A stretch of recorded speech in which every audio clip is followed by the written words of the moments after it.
Bueno, aquí estamos nuevamente en un encuentro semanal de Café Mercosur. El que les habla, Ramiro Cajino Blanco y Osvaldo Di Princio. ¿Qué tal, Osvaldo? ¿Cómo te va? ¿Qué tal, Ramiro? ¿Cómo te va? ¿Bien? Bien, antes de empezar, Osvaldo, me gustaría anunciarles a nuestros oyentes que tenemos la página de internet en la que nos pueden visitar, www.cafemercosur.com, y también nos encuentran en las redes sociales, en Facebook como Café Mercosur, en Twitter también como Café Mercosur, y si se quieren comunicar con nosotros, nuestro correo electrónico es contacto@cafemercosur.com. Bueno, Osvaldo, vamos a empezar a hablar del tema de hoy, que es un poco una visión diferente de lo que muestran los medios predominantes del gobierno de Macri. Y no sé si sabías, Osvaldo, pero aquí en Brasil se presenta al gobierno de Macri como un gran gobierno con grandes aciertos. Inclusive el candidato a presidente de Brasil por el Partido Social Demócrata Brasilero, de la Socialdemocracia Brasilera, Aécio Neves, se manifestó esta semana diciendo que miren lo que pasa en Argentina, sin ninguna medida estructural aprobada, el ambiente ya cambió. ¿Por qué? Porque el gobierno apunta de forma clara lo que pretende hacer. Y eventualmente que el gobierno de Dilma no tiene más legitimidad ni credibilidad porque no se sabe lo que quiere hacer. El jueves pasado, en el programa electoral gratuito que tiene el PMDB, partido de la base aliada del gobierno, también se puso al gobierno de Macri como el gran ejemplo a seguir. Y El PMDB, vamos a recordarle un poco a la gente que por ahí, por no estar en Brasil, no lo recuerda, es el partido que integra el presidente de la Cámara de Senadores, ¿era? bueno, el PMDB tiene el presidente de la Cámara de Senadores, con el senador Renan Calheiros, la presidencia de la Cámara de Diputados, con Cunha, como habíamos visto en el encuentro anterior, y también la vicepresidencia, con el vicepresidente Temer. Y este partido, el PMDB, en el programa electoral gratuito, hablando bastante mal del gobierno, como si ellos no fueran parte del gobierno, lo contraponían al gobierno de Argentina, que hablando del gobierno de Argentina, muy pero muy bien. Entonces, sería interesante que nosotros analizáramos un poquito a ver qué es lo que está pasando en Argentina, principalmente teniendo en cuenta los aspectos que nos interesan a nosotros, los aspectos jurídicos, sin entrar en la economía, que no está nada bien, sin entrar en la desvalorización del dólar, que llega a más del 50%, sin entrar en la inflación, que se calcula que llega al 25% en 3 meses. O sea, sin entrar en esos temas, vamos a ir viendo qué te parece, Osvaldo. Sí, Algunas cosas más del campo nuestro, que es el campo de lo jurídico. es importante aclarar que durante los primeros días que fue presidente, el nuevo presidente, Mauricio Macri, no ha habido casi ejercicio de las cámaras. Entonces no ha habido leyes dictadas por el poder específico, que el poder legislativo. ¿Y por qué no hubo ejercicio del poder legislativo? ¿Por qué no se reunieron las cámaras? No se reunieron porque no corresponde, porque ya el periodo de ejercicio del Poder Legislativo ya estaba vencido casi cuando asume. De todas maneras, existe la posibilidad, la constitucional, de poder pedir el ejercicio extraordinario. O sea, que se llame, que el presidente puede convocar a reuniones extraordinarias. Sí, el presidente e inclusive las cámaras lo pueden convocar. Y no es solamente una articulación solamente del presidente. Si bien lo intentaron pedir los partidos de la oposición, desoyeron el pedido y siguieron funcionando a través de un remedio constitucional que es el decreto de necesidad de urgencia. El problema del decreto de necesidad de urgencia es que necesita dos características: que sea una norma que sea necesaria y que su sanción sea urgente. O sea, que haya una razón que determine una urgencia. Para que tengas como conocimiento, una de las normas que fue derogada es la de servicios de comunicación audiovisual del 2009. ¿Cuál era la razón necesaria y urgente para derogar la ley? Ellos dan una explicación medianamente técnica. Digo medianamente porque el fundamento tampoco es tan técnico, diciendo que con la nueva ley van a venir un montón de inversiones en este sector. Bueno, acá en Brasil también se usan los famosos DNU. Hubo una gran polémica en la época de Fernando Collor, que qué pasaba cuando los decretos de necesidad y urgencia no eran aprobados en un mes que establecía la ley por el Congreso, si caían, si perdían efectividad o si no perdían efectividad. Pero en el gobierno de Macri parece que ha hecho cosas muy importantes por DNU, ¿no? Sí, los utiliza para derogar leyes del Parlamento, inclusive.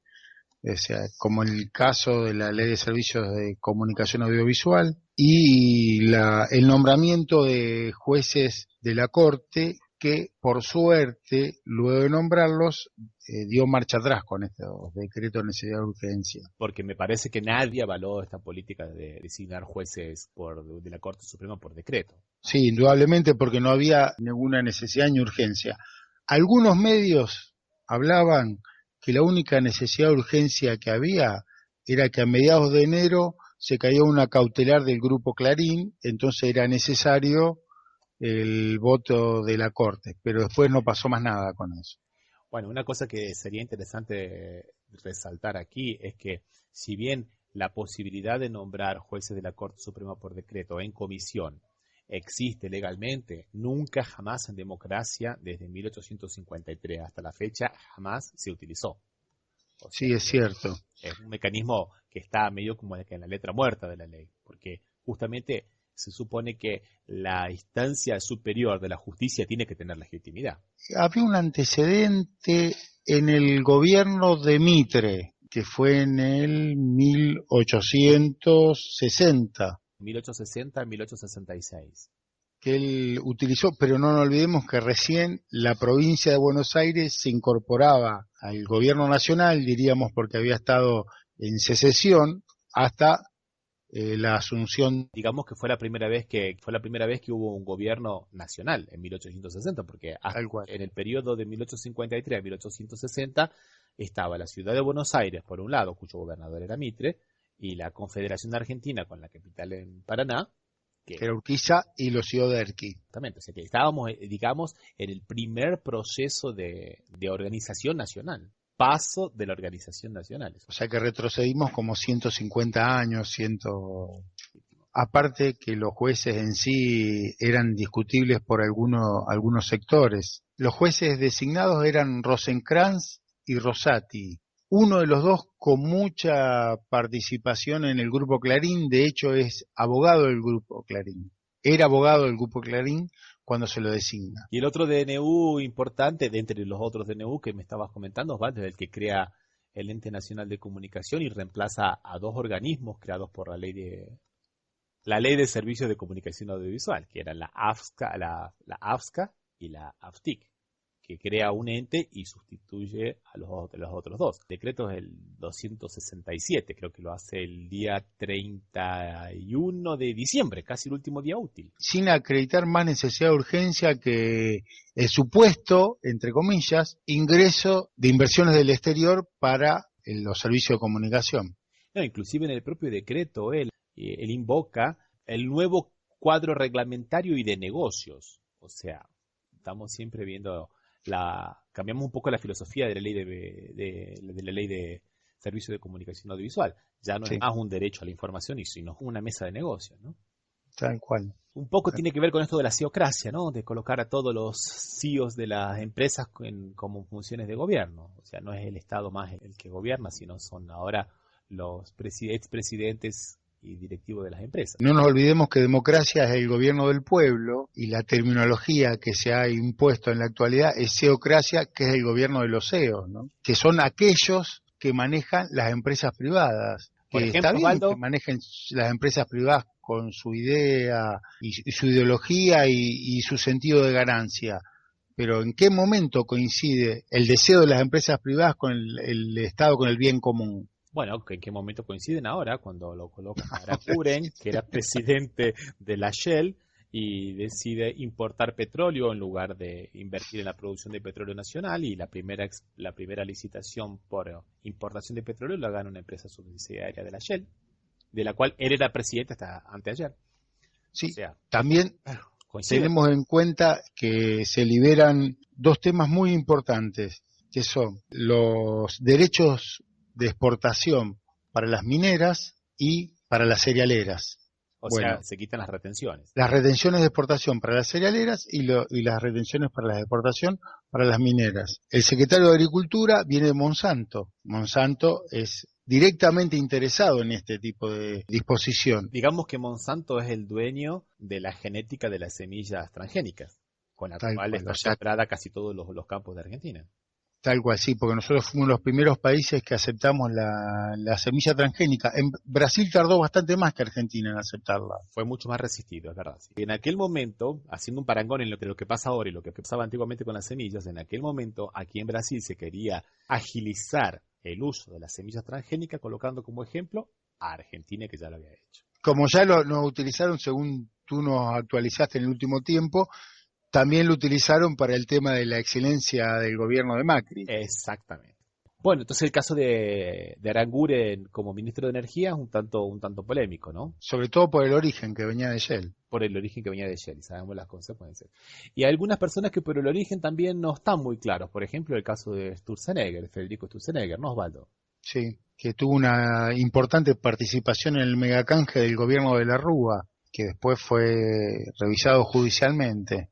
El mega canje, para los que nos escuchan desde Brasil, fue la operación de salvataje supuestamente a las arcas del gobierno de Argentina en el 2001, que generó un incremento en la deuda externa de 55.000 millones de dólares, con el ex ministro Cavallo, que terminó la crisis del 2001. Sí, inclusive terminó también con la renegociación de la deuda, que ahora está en boga por el tema de los holdouts. Federico Sturzenegger está procesado por ese megacanje, ¿no es verdad, Osvaldo? Sí, por un delito económico. En realidad se financiaron a mayor tasa de la que estaba prevista la anterior para pagar parte de esa deuda, pagando comisiones por todos lados, comisiones a bancos extranjeros, Y este procesamiento está confirmado inclusive por la Corte Suprema de por la misma Justicia. Corte O sea que, Suprema Argentina lo confirmó, el procesamiento. no se puede hablar de que sea una causa armada.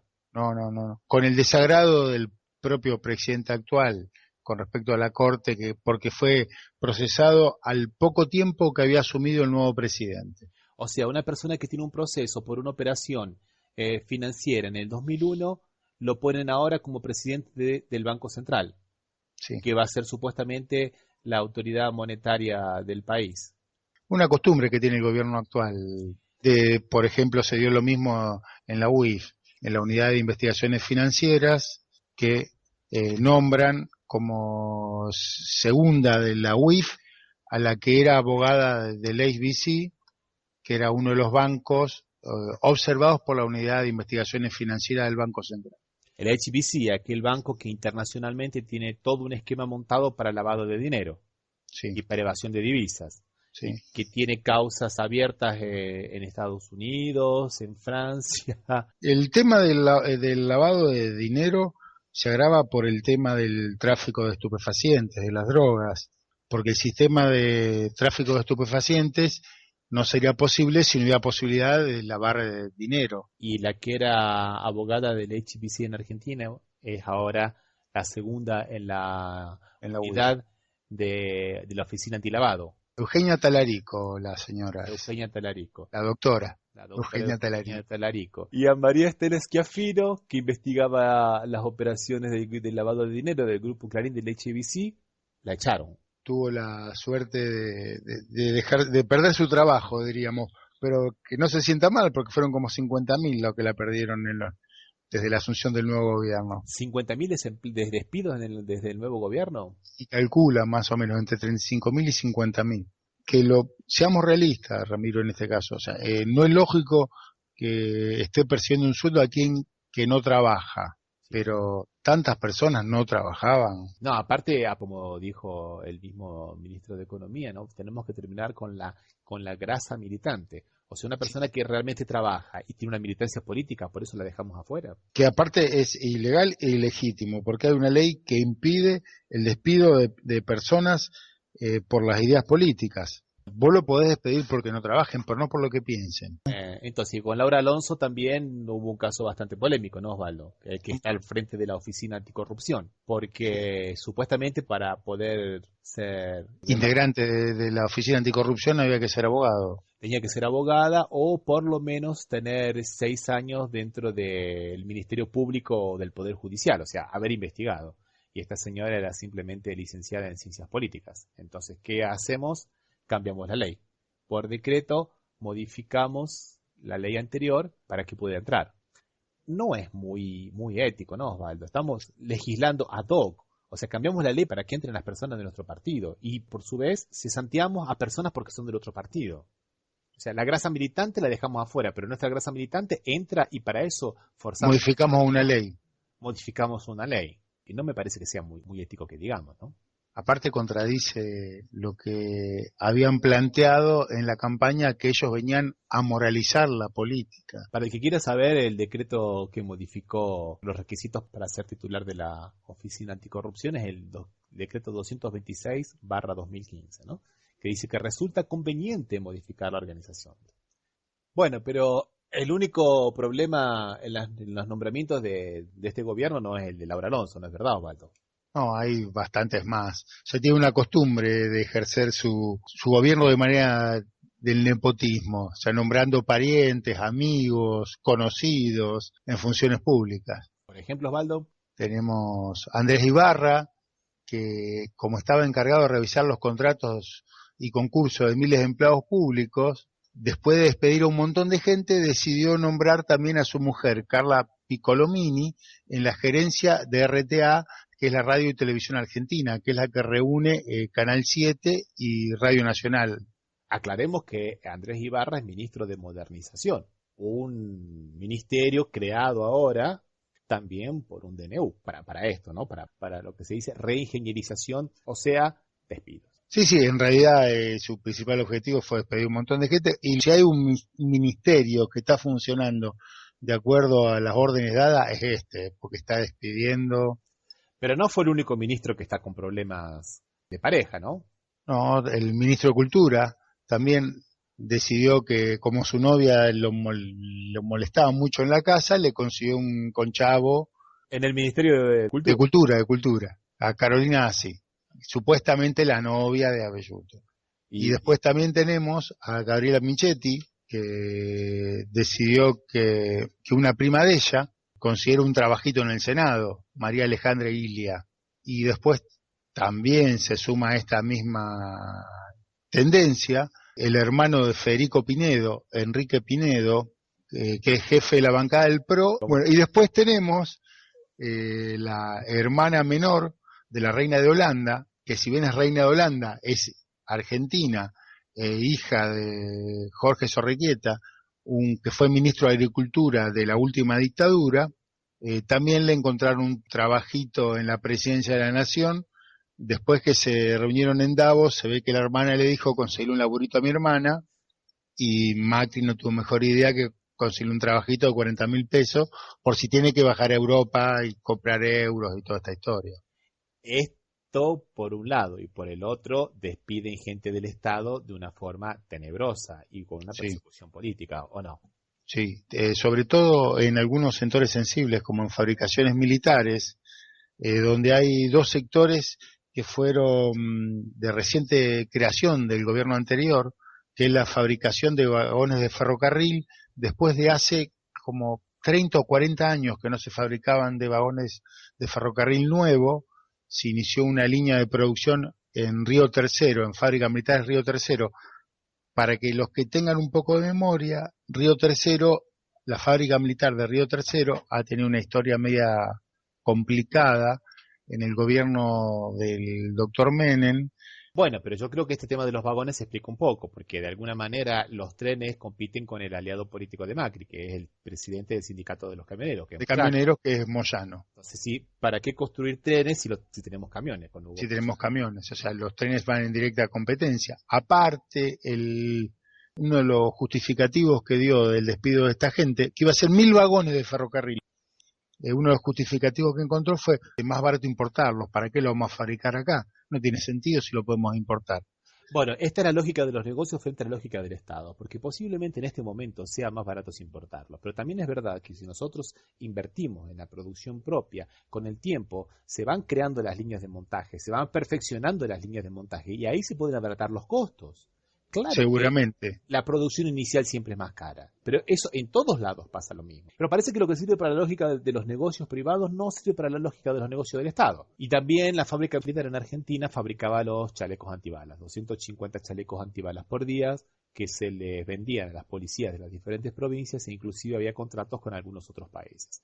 Pero bueno, supuestamente ahora dejaremos de fabricar chalecos antibalas y los importaremos de Israel. Un detallecito nada más que escuchaba, dice que el chiste que hizo el de fabricaciones militares cuando despedía a la gente, le dice, no se hagan problemas que bala de goma vamos a seguir haciendo y vamos a necesitar más en esta época.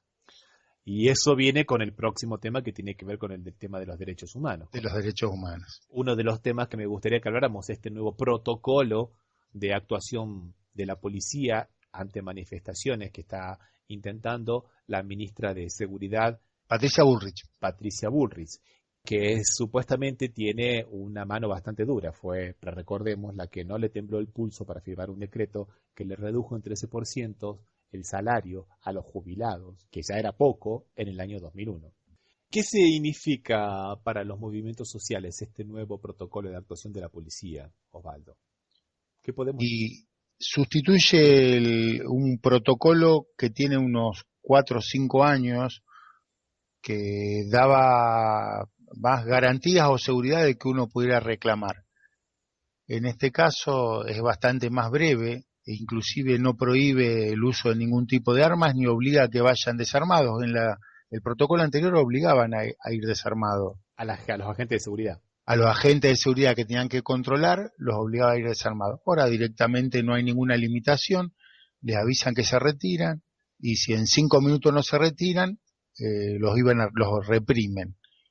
Sin embargo, el miércoles pasado, el miércoles 24 de febrero, hubo el primer paro importante que encabezó ATE contra el gobierno y un fiscal prohibió la utilización de este protocolo, por lo cual, por suerte, el reclamo se pudo hacer libremente. Este protocolo también es interesante puntualizar, Osvaldo. También ataca a la libertad de prensa, o por lo menos a la libertad de información. Sí, porque los obliga a estar en un lugar determinado, como un corralito, sin que esto tenga...